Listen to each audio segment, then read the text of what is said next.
Special announcement about me going to Katsucon next week, and in addition, in the spirit of anime, we're going over Rurouni Kenshin. The Lego movie comes out today, and we're going over a sneak peek and a preview of what's to come this Sunday on The Walking Dead.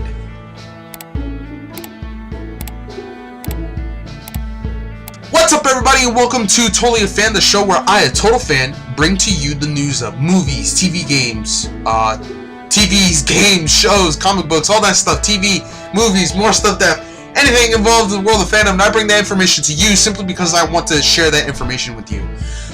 Now, if you saw yesterday's episode, you'll know that I gave a special announcement, and if you guys haven't seen it, please go ahead and watch it. Now, to start things off, as a reminder, next weekend, I am going to the Katsucon anime convention in National Harbor. Now, this convention is an annual convention, and if you guys are going to be out there in the Maryland, DC, Virginia area going to National Harbor Katsucon, I'm going to be there. Look for me because a special announcement at the end of this video. Woo! So for those of you who don't know, the Katsucon convention is going to be from February 14th to the 16th, but I believe we're going to head out on the 13th, which I believe is Thursday. Me and my group are going to head out there, I believe. And normally this is a traditional 3-day convention event, Friday, Saturday, Sunday. Usually Saturday there's some type of rave or some type of party or what have you. But just for those of you who don't know, these conventions bring to you the world of Japanese culture, comic books, tradition, anime, society, all that stuff. They bring it to you. And guys, I apologize, I have a bad cough. I need to take one of these things.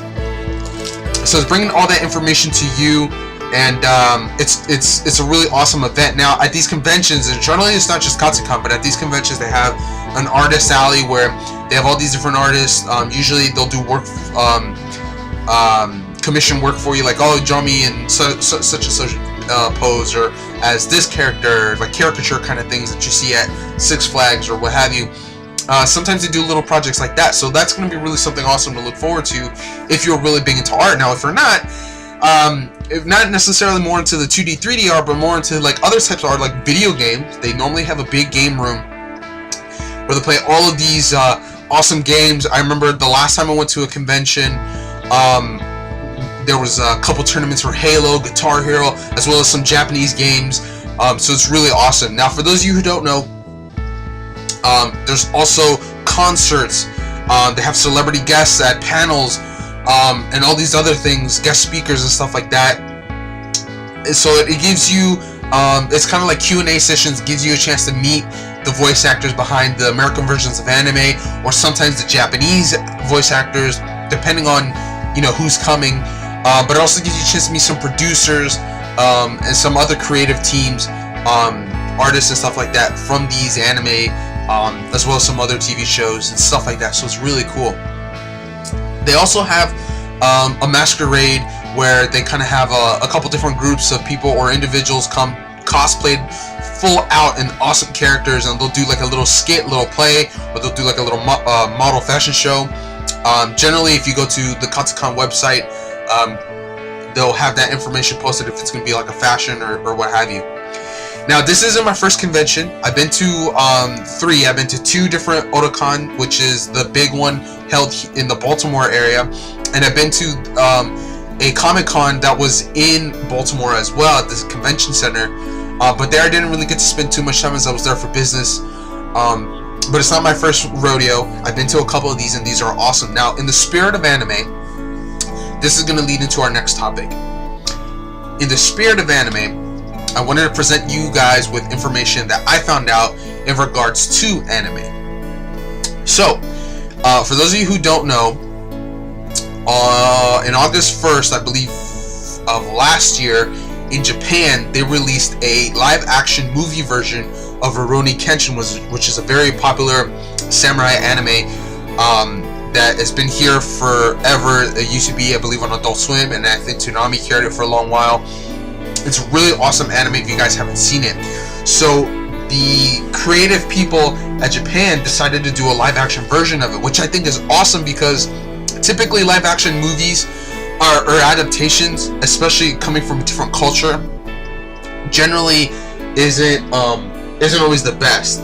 So to see what they did with that movie is freaking phenomenal. They like to stay true to this source material, but they are one of the very good examples of a good adaptation or retelling of a story. They stay true to a lot of the characters' personalities. They have a lot of the main events for like a big portion of the anime. But this is where it gets different. The way they told that story, the way they presented it to you viewers, is what makes it different from the anime, and it's what makes it an awesome adaptation of anything. For an example, the Ninja Turtle movies. There was rumor that there were going to be aliens. That's not staying true to the character. They were going to make them not mutants, but aliens. That's not true to the source material. But the way that supposedly they're doing it now, where they're still mutated, they just look different. They kind of have a different character, creative elements that are different. That's okay. That's something that's adapting from what we already have, but at the same time trying to stay true to what we have. Now, of course, we haven't seen the Ninja Turtles movie, so we can't say that for sure. But at least for the Rurouni Kenshin movie, they did a pretty good job. Now, so again, the movie was released on August 1st, but this is where the great news is coming. So for those of you who already seen the movie or have watched the anime, they are already planning, and I believe they are starting a back-to-back sequel. Sorry, trilogy. So part 2 and part 3 are going to come back-to-back, but you don't have to wait a year.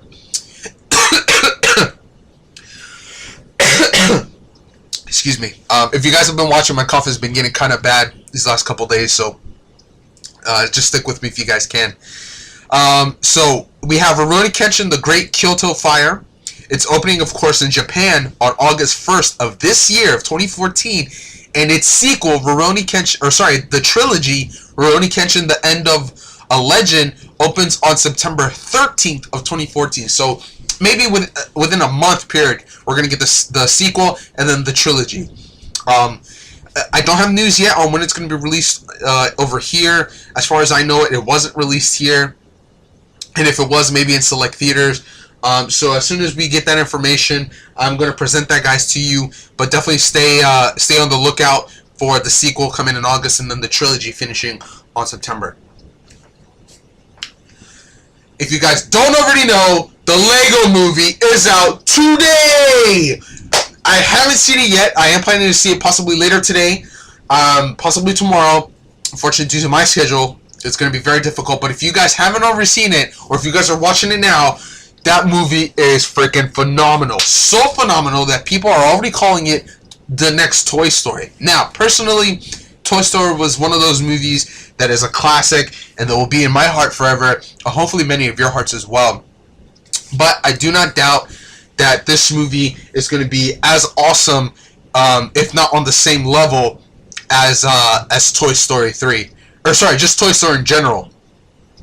A lot of critics were comparing it, or were saying it's got the charm of Pixar's Toy Story mixed with the humor of South Park, which from what I've heard and based off the trailers and stuff like that, I'm getting that sense that it does have some adult humor at the same time appealing to the kids, because they are Legos, but it's going to be phenomenal. Now, at one point in my life, I actually was a Lego club member, and I would get Lego magazines and stuff like that through the mail. So I've been a Lego fan for a really long time. I still have some of my characters. I don't necessarily have the brick building pieces, as I donated that to my younger brother.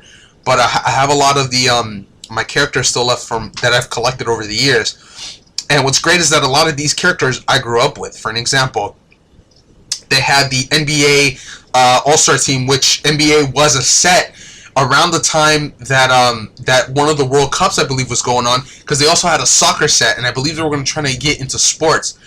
I don't remember. I actually doubt that they got football and baseball, but I do remember NBA and soccer sets were available, and those sets were really fun. They actually made it kind of like a board game, so there weren't just pieces you put on the ground. There was a game to it, and it was really awesome.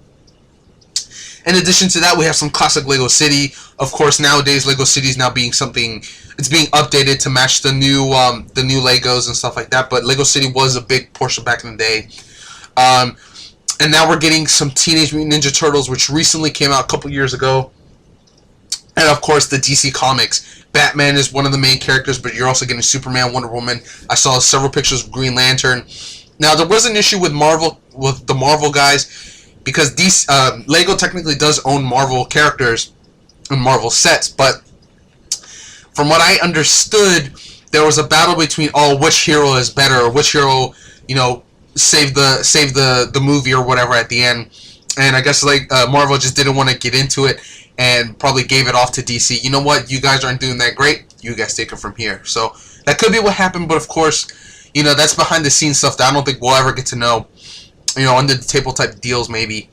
But that's what I heard. So they have the DC characters in there instead of the Marvel. Now this year is a big year for Chris Pratt. He is the voice of Emmett, who is the main character of the movie. But he's also going to be in Guardians of the Galaxy, which is coming, I believe, in August. And he's also doing, there's another movie he's doing, I can't remember. Of course, this one.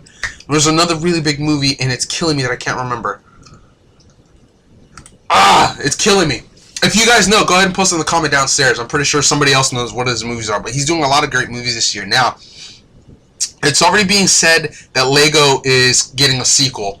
And supposedly it's already in production. Well, not production, but the ball and the wheels and stuff are already turning for the Lego sequel. And right now we don't have too many details, just other than the fact that they're going for it. And it's possible that they could continue on with what we're going to see in this movie now. But it's also a possibility it could be a new character. That remains to be seen, but we'll definitely get more details as we get closer, of course. I will present that to you. Last bit of news. The Walking Dead premieres this Sunday, February 9th. I am a big zombie fan.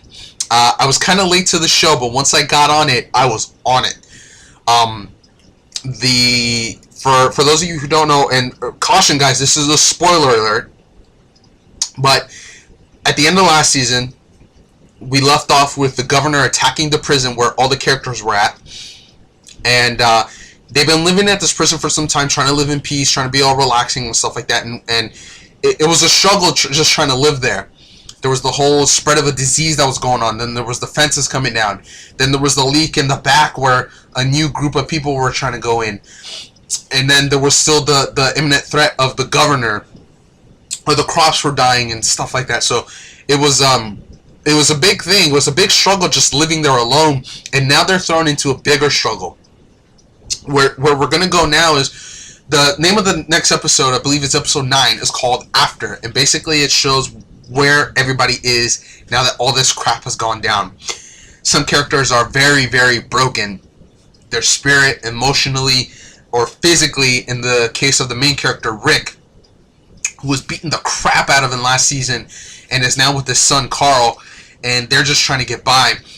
And then we have all these other characters that are scattered throughout the not the world, because I believe it's just in Georgia, but they're scattered throughout the city or the state, and we don't really know. They've been hinting a lot of people leaving others behind, and people trying to join together. And so we're going to get a taste of that coming this Sunday and see where everybody's going at. Now, essentially what happened is there was a massive invasion that happened right after the attack, and with just the whole attack itself made everybody have to split. You're getting shot at. You want to get with everybody. You want to regroup all together, but it's just not going to happen. So everybody had to split. And that's where we start in this new episode. Again, we see Rick is reviving from his massive wounds. We see Michonne, another fan favorite character who was added. She's taking care of 2 new pets. And then we have my personal favorite and the ultimate fan favorite, Daryl Dixon. We're going to catch up with him as well. Now, the reason why I say he's the ultimate fan favorite is because this guy's been getting a lot of buzz. I don't know if it's the whole sex appeal thing that he's got going on or just his badassery. For me personally, his character reminds me, and even the way the actor Norman Reedus, the way he looks, he reminds me of my Godfather. I love my Godfather. I love that guy to death. And I see my godfather as a badass, and when I see Daryl Dixon, or to be honest, when I see Norman, because Norman's a badass himself as well, I compare the two, and definitely he's one of my personal favorites as well. So the reason why I'm singling him out is because he's getting a lot of buzz. It is rumored that he was going to be introduced into the comic series, but Mr. Robert Kirkman, the creator of Walking Dead, has already said, no, it's not going to happen. The reason why is because he loves seeing the difference between the comic book and the TV show. He said so himself that there's characters that were introduced in the show that aren't going to show up in the comic, just as there's great characters in the comic who aren't going to show up in the TV show. So Daryl Dixon is not going to get his own comic, regardless to the fans, to their wants. But Robert Kirkman has thought about it, so don't just automatically start bashing because he has thought about it. It's just he thinks that where the show is right now and where the comics are, it's better that they don't start fusing characters, and it's going to be, you know, so they can be their own separate mediums or separate entities. Now, what's great about Mr. Norman Reedus is that I had to read it. He was in an interview, or I guess he let everybody know at Sci-Fi Now. He explained that the show is like a character study for the individual characters as we see them all struggling, and also hints at a possible backstory and telling of what Daryl Dixon was up to prior to his season 1 intro in the show. Daryl is the brother of Merle Dixon, who is a racist son of a gun who ends up dying by the hands of his own younger brother, and it was a pretty heartfelt episode. I believe it was at near the end of season 3, and it was pretty hard. It was pretty interesting to see it, but it was kind of hard. You know, the brother moments and stuff like that, kind of difficult, but it's great to see how his story has progressed. But he also hinted that he's going to get his, like I said, his own kind of episode himself, and of course it's going to focus on everybody else as well, but it's going to be a main focus on Daryl and his backstory. And we know a pretty good deal, but there's still some more stuff that we don't know yet, and we're going to be getting into that. And so to you, Norman Reedus, we tip our hat off to you. To you, Daryl Dixon, we tip our hat off to you, as this show, Totally a Fan, backs up Norman and Daryl 100%. We back you up, sir. Alright guys, so that's the show. Sorry, that's the information for now. I did have one question we got. Or not a question, but more so of can you give us an update from Mr. Down Dragon? He wants to know if there's any more information on Avengers 2. Now, I was gonna make a story out of it, but because he asked it, I figured I'd save it for the questions. Before we go off, I want to go ahead and read you from IMDb who's going to be in this movie, and I'll explain some other information that's going to go on as well. So Scarlett Johansson coming back as Black Widow, Chris Hemsworth coming back as Thor, Kobe Smulders is Maria Hill. She was the female character who was hanging out with Nick Fury during the first Avengers.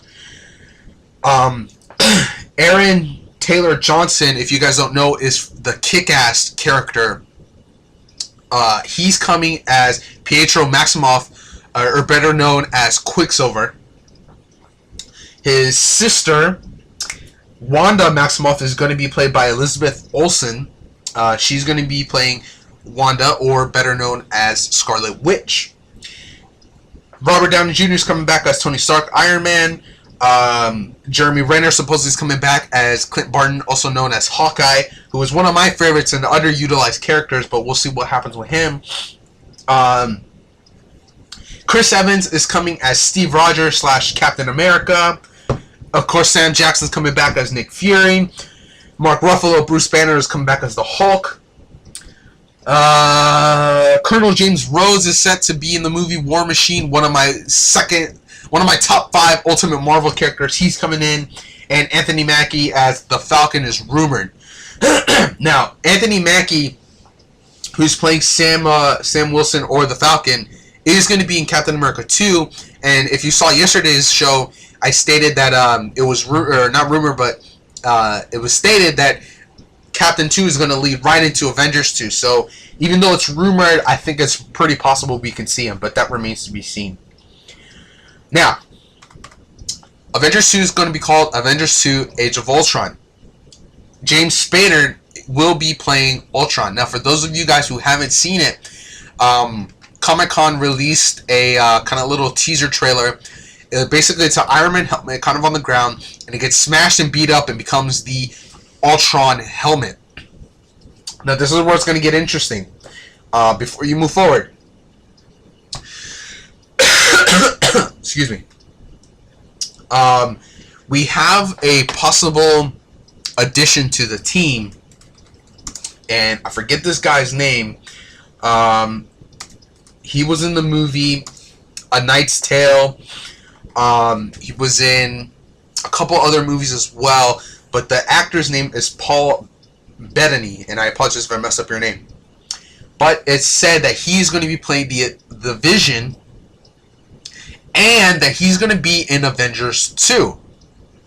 Now, so far as the story goes, all we really know is that the Avengers 2 is going to focus around Ultron, the villain, and that Iron Man is going to have the biggest part in creating Ultron. Now, normally, Ultron was created by Hank Pym in the comic books, also known as Ant-Man. But we already know for a fact that Ant-Man will not be in the Avengers 2. So, what that leads people to believe, and especially with that teaser that we saw at Comic-Con, is that Iron Man will create Ultron. It's also stated that Iron Man will create the Vision. So this is where it gets kind of weird. So Paul Bettany plays the character, or voices the character of Jarvis, Tony Stark's central computer, and he is going to be the Vision.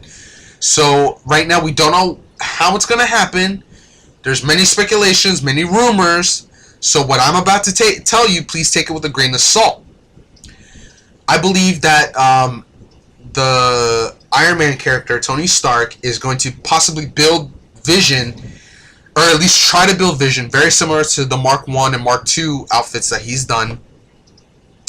And Ultron is, in the comic books, he's known to have many different versions, and I think that one of the versions of Vision may be maybe corrupted, maybe a failed version, and becomes Ultron. And I think Vision may look very similar to the Iron Man armor, as we know that Ultron is going to look very similar to the Iron Man armor. So that's what I think is going to happen. And remember, I don't have nothing to base this on. It's strictly what I think could have happened. So that's going to be interesting. So right now, that's all the information we have that you can find online. That's basically it right there. So are you excited to see it? Because I know I am. I'm definitely a big comic book nerd. I prefer Marvel over DC, but DC has done a lot of great things, and I feel like they have the potential to move forward. They just need to figure out where they're going, and they need to get there. Alright guys, so that's the show. Of course, as always, let me know what you think. You have any questions, comments, topics you want to hear, topics you want to talk about, go ahead and post them in the comments down below. Or send me an email. You can follow me on Twitter. All that contact information is downstairs. And of course, do me the favor and click that subscribe button if you guys have any questions. If you guys want to see what the next information is coming out in the world of movies, comic books, TV shows, or video games, subscribe and you'll find out on next week's episode. Now, of course, we're going into the weekend. Today is Friday, so the weekend I'm not going to have any episodes. I'm thinking about maybe doing a Walking Dead after show. I'm not sure, and I do know that on Monday I am going to start doing Monster Recap. I'm not sure how I'm going to get it done, but I'm going to do it, the Monster Monday Recap. And so, big news. So, with me going to Katsucon, I'm definitely going to try to stick to a lot of anime-type news coming this week. But, of course, I'm going to bring up any other topics or anything like that you guys want to hear about. But I am planning to do a big giveaway. So, I want you guys to stay tuned this week if you guys aren't already doing so, because I am going to do our first giveaway at Totally a Fan. So, definitely stick up for that, because hopefully you guys are going to be super excited. Alright guys, so that's the show for today, but until then, I'll see you guys.